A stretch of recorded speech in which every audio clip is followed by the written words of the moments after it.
Hello and welcome to World Talks on TVP World with me, Ashim Kumar. Despite recent US efforts to achieve a ceasefire agreement between Ukraine and Russia, attacks have intensified.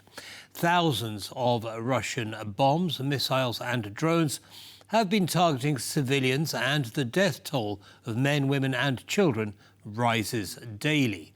A ceasefire seems as distant as ever.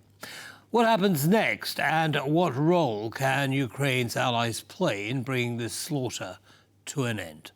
To share his analysis on the situation in Ukraine and the future for that country, we're joined by Oleksii Reznikov, a former Deputy Prime Minister of Ukraine. Mr. Reznikov, welcome to TVP World, and thank you very much for taking the time. Good evening. Good evening to you, sir. So the attacks, as I've just said, from the Russian side have intensified. The targets are civilian. Thousands of missiles, bombs and drones, killing dozens of people every day. Tell us what that's like on the ground in terms of how the emergency services are coping and what the plans are to stop this. As we know that we have a very serious experience how to communicate with the Russians at the table. I mean, negotiation. I spent 2 years in Ukrainian delegation in Minsk process and Normandy process. And unfortunately, then Russians saying about the ceasefire, they never keeping their words. You know, the tragedy, atrocity in Kryvyi Rih, for example, in the kindergarten square where the kids were killed by the Russian missiles. And right now we are speaking with you, and there's minimum 20 Iranian drones, UAV Shaheds in the Ukrainian sky right now. So they're coming to the different places and they're attacking the civilian residential houses, hospitals, schools, and others. So there are any evidence that Russians will keep their words about the ceasefire. So, but we're living in this regime 3 years. Somebody tell us that Kyiv will fall during 3 days. It's more than 3 years we are fighting back. So this is reality. Understood. Now, in terms of support from Ukraine's allies, I'm thinking particularly about the EU, but the US as well, of course, are you getting enough equipment and other aid from, to deal with this intensity of attack? Honestly, the priority still remains the same. So priority number one is air defense systems and all equipment for the air defense systems. I mean, the middle range, short range, and long range capacity. I mean, that the small equipment like Gepardos and something else against the Iranian drones, and all types of electronic warfare we need. And certainly we need a lot of missiles for the Patriots, for the NASAM, SAMTI, and other air defense systems. So it's a priority number one. Only using the partner support in a sky, we can protect our sky, we can protect our kids. Understood. Now, F-16s are getting through slowly into Ukraine with trained pilots. Are you seeing any activity by them at the moment? You know that the coalition of F-16 was set up in July 2023 during the NATO summit in Vilnius in Lithuania.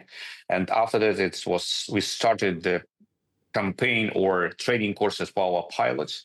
And as you know, the F-16 is a part of our air defense systems. So these fighter jets, first of all, we're using against the cruise missiles and ballistic missiles from the Russian side. And certainly we need more. When you have a war, you will not have enough. But I hope, because I'm an optimist, that we will have more aircrafts and we will have more ordnance for that. Understood. Now, I want to zoom out a little bit and talk about the political situation at the moment. So we've got three-way talks, Ukraine, Russia and the United States. They seem to be going nowhere fast, in particular in terms of achieving the ceasefire. Talk us through what the holdup is here. You know that honestly, my understanding is that as you see, we see not bilateral negotiation. We have some kind of caucus when United States trying to be mediator, and like we saw the meeting in Saudi Arabia. United States representatives met with the Ukrainian delegation, and separately they met with the Russian delegations. My understanding is that the part of negotiation between Ukrainian and the American sides going forward and with a good results and with a good level of the mandate from both sides. And simultaneously, I see that from Russian sides, their delegation come to Saudi Arabia with a small, tiny mandate. So it means that they are not ready to achieve real results in this negotiation process. But we'll see that it's only one of the stages of this negotiation, and I really hope that peace process will come in and we will get the positive results. Well, certainly we all hope that, but the question is on what terms? I mean, President Putin has been asking about, free trade, freeing up of the financial services, access to Russia, and so on. We haven't had a response on that, a definitive response by Trump. How do you think the American side is viewing Putin's recalcitrance, his slowness? My prediction is that when American side will see that Russian playing the game with them, I hope it will after one or maximum 2 weeks. I think that American side will make some kind of untreaty step, and Russians will understand that this is another the game, that they cannot cheating the American side. Right. Well, as you say, we shall see. Now, in parallel to this, of course, there's a meeting going on between Russians and Americans in Istanbul, which is ostensibly about diplomatic talks, about setting up missions in each other's countries, and also allowing certain communications, including flights between the two countries. What do you make of those discussions? Honestly, I would like to see what the real mandate will have the Russian delegation when they will come to Istanbul, if they have a good fare to negotiate with the American side. It will depend on that. If they will come again, like to the Saudi Arabia, without the real mandate to negotiate, without the real mandate to sign some kind of agreement with a good fare, this meeting will also be like just waste of time. Okay, well, as you say, we shall see what happens next. Now, some I think quite positive news for Ukraine.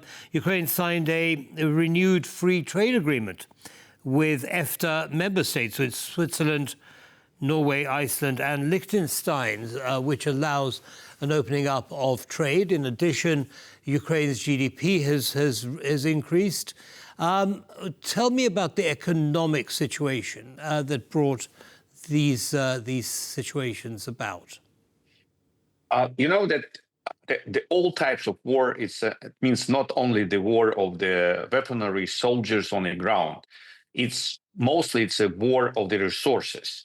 And fortunately, Ukraine have allies, our partners in civilized world, first of all, in European countries, and we have options to keep stabilize situation. I mean, in according to your question, regardless the economical situation, with the support aids or support packages from our partners from the European countries, first of all, and Ukraine can suggest our products, first of all, agriculture project to our partners, to our neighbors, and I hope we will stay and we will have capacity to win this war not only on the ground, on the battlefield, but also during the economical crisis which we see in Russians. Because if you will check the bank interest of the central banks numbers, you will understand that Russia has only this year as a chance or as a timing to finish or finalize this war. It's an interest of Russia also as well. Understood. Now, some are saying that the signing of this EFTA agreement is actually bringing Ukraine closer to EU accession. Would you agree? Yes, I would say that we are on our way to the EU full-fledged membership. As you know, Ukraine providing negotiation process with our European partners, according the idea that Ukraine will be the member of the European Union, and certainly we need to communicate with all countries which are partners of the European Union or their neighbors. So I think that all these steps make us closer to the full-fledged membership in the EU. Understood. Now, very, very quickly, sir, if you would, how would you assess the stage of accession talks as they stand at the moment? Honestly, I will not comment it because I have a lot of details of facts. As a lawyer, I cannot to provide the forecast without the facts. Understood. OK, well, Mr. Reznikov, thank you very much indeed, sir, for sharing your time and analysis with our audience. Have a good evening, sir. Thank you, sir. Thank you. Good night. Bye-bye. And that's all from this episode of World Talks. Good night.